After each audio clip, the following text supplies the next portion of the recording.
If we all get around this tree, we could all. We can all hug it.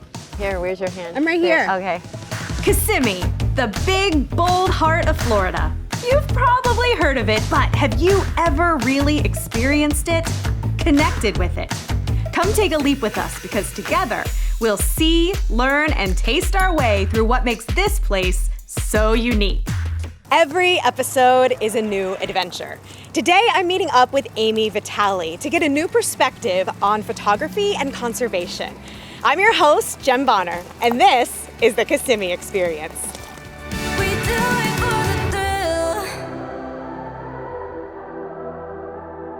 Hi! It's so great to meet you. It's so wonderful to meet you too, Ami. I have so much fun stuff planned for us today. You ready to get started? I am. All right, Let's do it. Let's go. To start our journey, I wanted Ami to feel at home. So we met up at Disney's Animal Kingdom to hear about their animal education and conservation efforts. So Ami, we're here at Disney's Animal Kingdom theme park at Walt Disney World Resort, and I would love for you to meet Dr. Scott. Good morning, Amy. How are you Hi, doing? Dr. Scott. How you doing? We are standing in our Science Center at Disney's Animal Kingdom theme park. And we're in an area of the park called Rafiki's Planet Watch, where we share the real stories of care and conservation, which is really what we're focused on here at the park. And in this space, we're really demonstrating the science of our care. And so at any given moment in this space, you may see scientists who are working on animal behavior. You may see scientists who are working at a bench and are doing hormones and pregnancy tests. You may hear a three-dimensional printer in the background just off to my right, which is printing backpacks for vultures in the wilds of Africa. And at the same time, we're entertaining and educating our guests. I love the imagination they're igniting and all of these people going by. I know, So- it feels like, when I walked in, I was like, oh, it smells like my old biology classroom. It looks like my old biology classroom, but like much better. Another place inside the conservation station is the veterinary treatment room. So right now we're standing in our on-show veterinary hospital here at Disney's Animal Kingdom theme park. And this is our real medical facility back at Rafiki's Planet Watch. And this is where we do about 90% of our medical procedures with our animals right here, right in front of our guests, which are standing just over to our right. We get to share the magic of medicine and the magic of nature in this space every single day. What kind of animals would go through this? Right? This and is what is So this very cool machine over here, most people would know as a CAT scan. Yep. We know as computed tomography. Okay. And another way to think about it is a three-dimensional X-ray. Okay. So this is a machine that was designed for dogs. So think about a very large German Shepherd, 120 pounds or so. But we use it for snakes and turtles and birds. Oh my goodness. And basically anything that a cheetah would fit in that machine. And we can do the most amazing three-dimensional X-rays, and everything in this room is connected to monitors for our guests to actually go through the case with us and see us how we provide the best care possible. Wow. One of our last stops was one of the most important, the nutrition center. We are now backstage at Disney's Animal Kingdom theme park, and we are in our Animal Nutrition Center, the hub of all of our food for all of our animals, where we prepare about 10,000 pounds of food every day. Every day. for how many animals? Let's call it 2,000 if you don't count the fish and the bugs in the park. Wow. So for about 2,000 animals, about 1,000 individual diets are prepared. Right here, Nathan behind us is preparing a diet for one of our porcupines as we speak. How many times a day do they eat? Yeah. So most of the animals will eat 2 or 3 times a day. Probably most of them twice a day. Some animals may take a big amount of food early in the morning and less late at night. And they also get treats throughout the day. So we actually incorporate treats throughout the day into their diets and to manage their weight. Sure. I saw that treat. That looks yeah, right really here? delicious. What is that? So sitting here on the table here, this is actually what we call primate gel. Think of this as a granola bar. Yeah. A very healthy granola bar for a gorilla. There's a facility in the Congo called GRACE, the Gorilla Rehabilitation and Conservation Education Center. And we work very closely with them, and we provide medical care and facilities and training. And we actually developed a diet that could be made with ingredients local to the Congo to feed those gorillas that are being rescued and rehabilitated in Central Africa. So, but we can also feed it right here at Disney's Animal Kingdom. So we just finished with Dr. Scott at Rafiki's Planet Watch. That was so cool. Isn't it amazing? I had no idea there was so much that happened and that the guests can watch and really be inspired. It's really a cool place where they have that moment of, hey, maybe I could do that. right? I love that. I mean, people couldn't see, but in our I view, know. we're like all these little hands These on little the window, handprints. faces pressed Probably up nose against prints, too. Yeah. So did you have a moment like that that really kind of took you down your career path? Yeah, actually, I was this painfully introverted, gawky, shy young girl, young Wow. woman, and I picked up a camera and I realized that it took the attention away from myself And put it on others. the subjects. And Wow. in the beginning, it was this incredible tool for my own self-empowerment. Sure. But then as I got along in my career, I realized the extraordinary thing is that photography and storytelling is the most amazing tool that allows you to tell people's stories and amplify all these beautiful voices. So beautiful. And I think it's important, right, that we share that with the world because introverts are kind of misunderstood in this extroverted world. So That it's is good, so right? true. It is. It's also this idea that you can take something that you perceive in our world, we perceive being an introvert as a weakness somehow. Sure. Yep. And actually turn it into your hidden superpower. Because I think being able to listen to people and being quiet and really hearing one another's stories is very powerful. Sure. There's actually a power in silence. And I think that's what always drew me to this path. Well, and I mean, yes, with your photography and conservation and all of that, it's sitting, it's listening, it's watching, it's being a part of the world around you without making a lot of noise.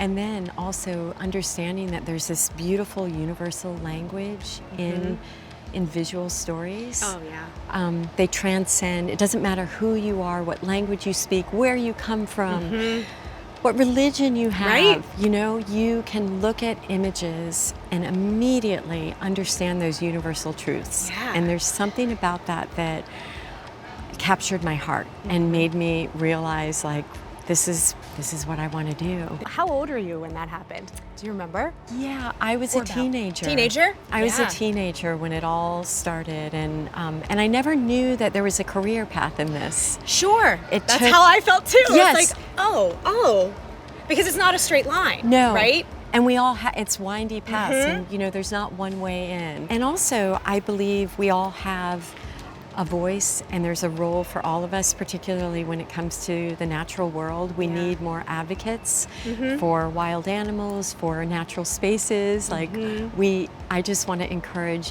everybody to get engaged and find their way in.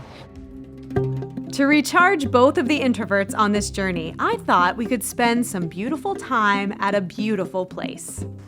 So I thought that Bach Tower Gardens might be a really fun place for you to see, obviously. I mean, it's beautiful. I'm fascinated because photography is something that I don't do. I'd really love to hear about your process and how you make that happen. Yeah, well, the first thing I do is just learn everything that I can.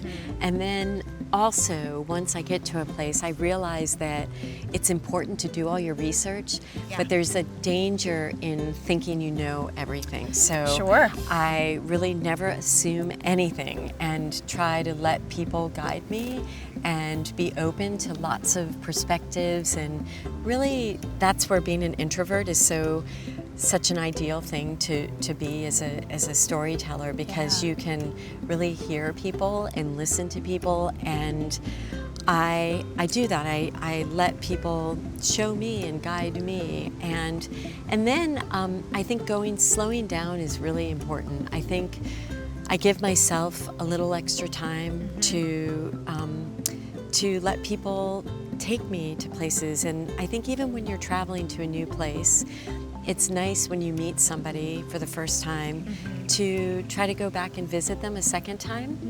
Even if I'm going to a foreign country, I will try to go back to the same village or the same home at least 2 times. The first time you're strangers, the second time you're an acquaintance, and the third time you visit somebody, you become good friends. Oh, I love that.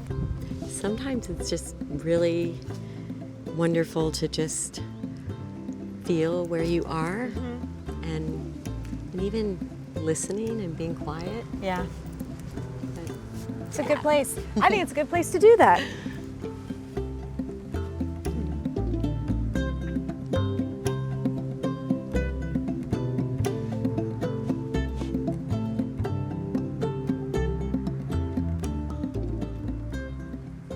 I think I could sit like this all day. Me too. You know, I've noticed sometimes my best ideas come when I'm in nature and giving myself a little quiet to think about things. This is really kind of that introverted part of the process, right? Just allowing yourself that quiet, that silence to be there with your own thoughts. And it's amazing that all of this is here. I know. It feels a world away from so many attractions, you know, because that's what Central Florida is so known for, that you can come here and just have this peace and just feel like you're the only person, well, the only two people with this tree. It's nice.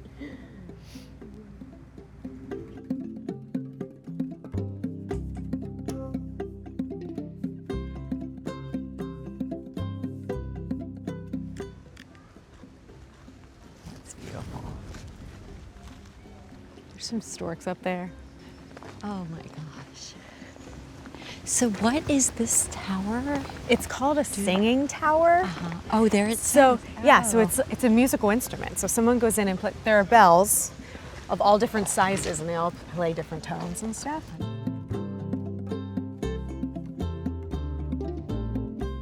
But it'd also be pretty cool to be able to hang on a tree like a squirrel. I like that. Yeah. Just big claws. Too. Yeah. I like monkeys though. Yeah. Have you Okay. spent a lot of time with monkeys? I have. Yeah.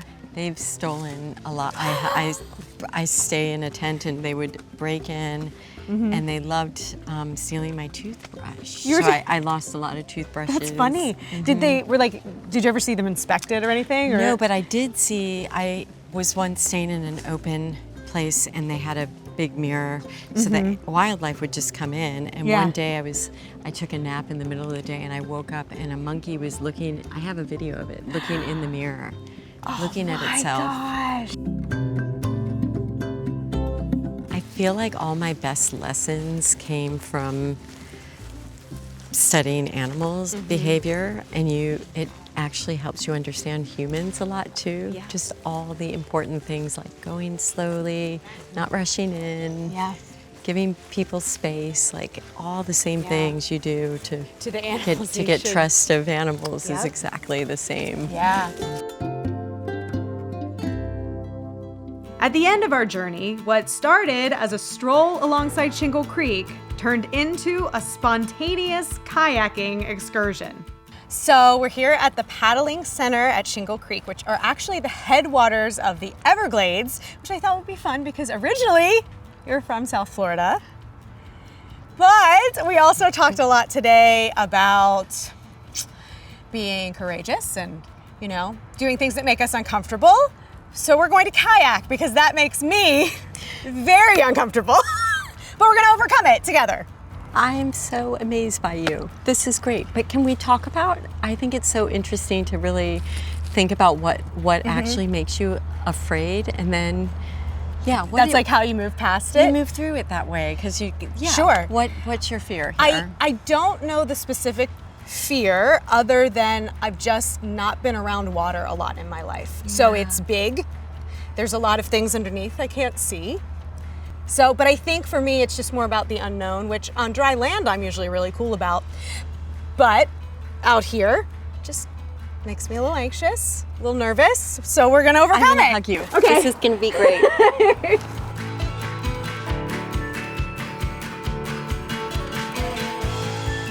Okay, here we go. Doing things you don't do often. There you All go. right. It's happening! Hey, now I'm not alone in the water anymore. How does it feel? Okay, I mean, you know, a little, I'm not used to it, but we're gonna get there. We're gonna get there. Just gonna do a little gliding. Beautiful. Yeah, it's really lovely.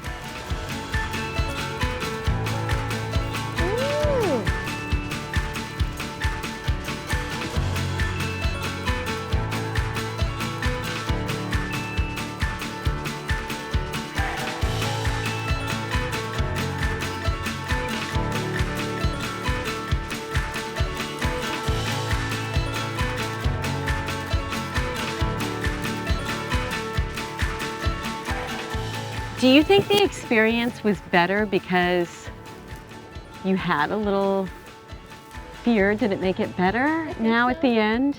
There's something, I don't know, victorious. It's a big word to use, but there's something victorious and empowering overcoming something like that.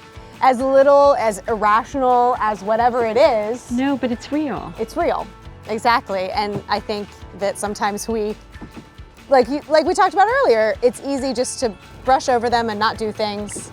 Yeah. And this isn't necessarily something I would seek out to do myself because it's just not in my wheelhouse, right? No, that makes such sense. It's like, but maybe that's what's important, is seeking those things out. maybe. I did it! Kind of. We saw an alligator, even though I was promised that we wouldn't see an alligator. But we saw one and he was little and I did it! I survived, right? You did. We're here. It's great. Even better. Yeah. I love that it wasn't something that we were planning. It just happened, right? Yeah. Ami always encourages people to go out of their comfort zone.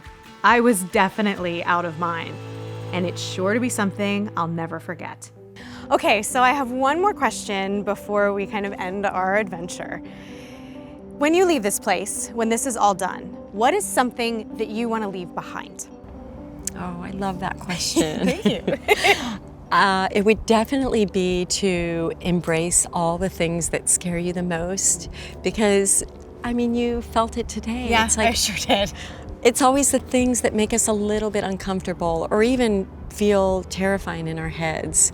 And you take those first baby steps towards it and realize what a magical, not just what a magical experience it can be, but it also gives you a lot of self-empowerment to Yeah. walk towards other things that scare you. That's wonderful and Yeah. so important. Yeah. But there's something else that's really important that you've started, and I want to make sure that we talk about that too. And that is your nonprofit Vital Impacts. Oh, thank you. Yeah. Yes. Well, you know, it started because I realized I've had this privilege of sharing so many beautiful stories all over the planet, and I want to do more to create other opportunities for the next generation of environmental storytellers. And so we have grants and mentoring projects, and it's basically to support environmental photographers and visual storytellers to focus on wildlife, the environment, and just, yeah, I think the planet needs all of our voices right now. That's wonderful. And it's so lucky that it has yours. Oh, So thank you. Thank And you too. Oh, thank you. Thank you so much for joining me today. And I know technically we've only had 2 days, but I think maybe we've reached good friends level on your scale. Definitely. I think so. After day 2. And this just scratches the surface of what Kissimmee has to offer. When you look beyond the larger-than-life attractions and really connect with what's around you, you'll be surprised at what you'll find.